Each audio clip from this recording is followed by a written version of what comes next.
اینجا مرکزی شهر خوجند است.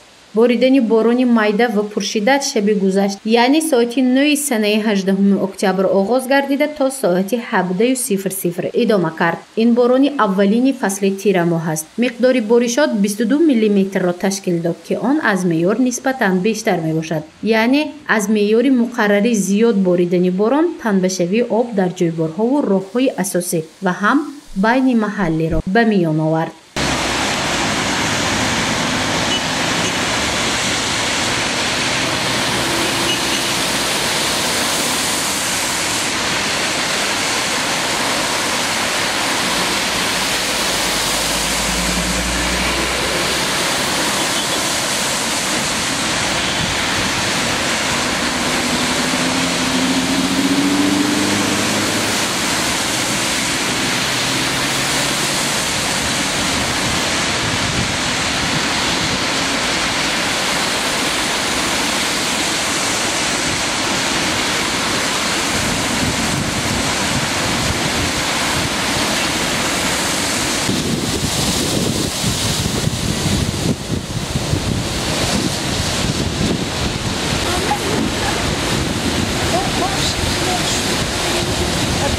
بارشات باران مشکلات را برای پیاده‌گردان و هم رانندگان ایجاد کرد. این حالت نه تنها در چند از منطقه‌های شهر خوجند، حتی در مرکز شهر به نظر رسید. سبب اساسی یک باره پرشدت باریدن باران است که تنبشوی جویبارها و قبورهای آبگذر را به میان آورد. نوبسته از این، متخصصان اداره‌های تابع مقامات اجرایی حاکمیت دولتی شهر خوجند از صبح بر وقت برای برطرف نمودن نتیجه‌های باران آغاز کردند.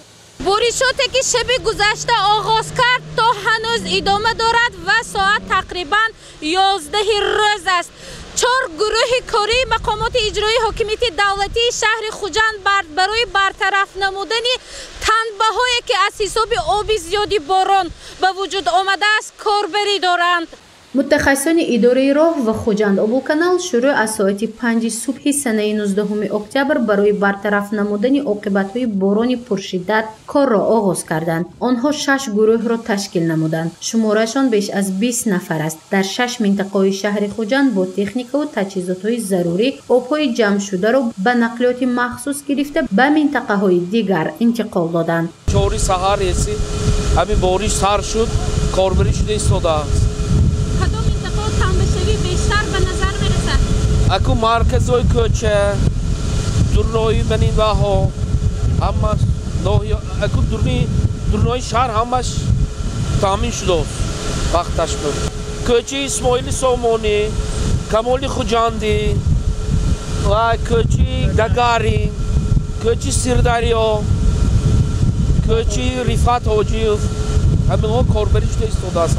متخصصان مؤسسه دولتی استفاده بری راههای شهر خوجند از یک بار تغییر یافتن هوا آگاه بودند، اما به این شدت باریدن باران و تنبشوی جویبارها از حساب آب آن آمادگی جدی نداشتند، ولی سری وقت گروه‌های مخصوص تشکیل کردند تا مشکلات را برطرف نمایند. تا حال کار در این سمت جریان دارد.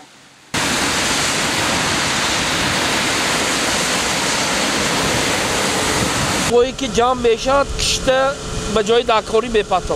برای این 4 عدد متپمپه، 2 عدد ماشین آبکش تامین کرده شده. از مرکز آب و هواسنجی کشور اطلاع می‌دهند که تکرار گردیدن این بارشات دوام هفته آینده نیز به نظر می‌رسد. بنا به پیشگویی آنها شروع از سنه‌های 23 تا به 25 اکتبر بارشات پرشدت در نظر است.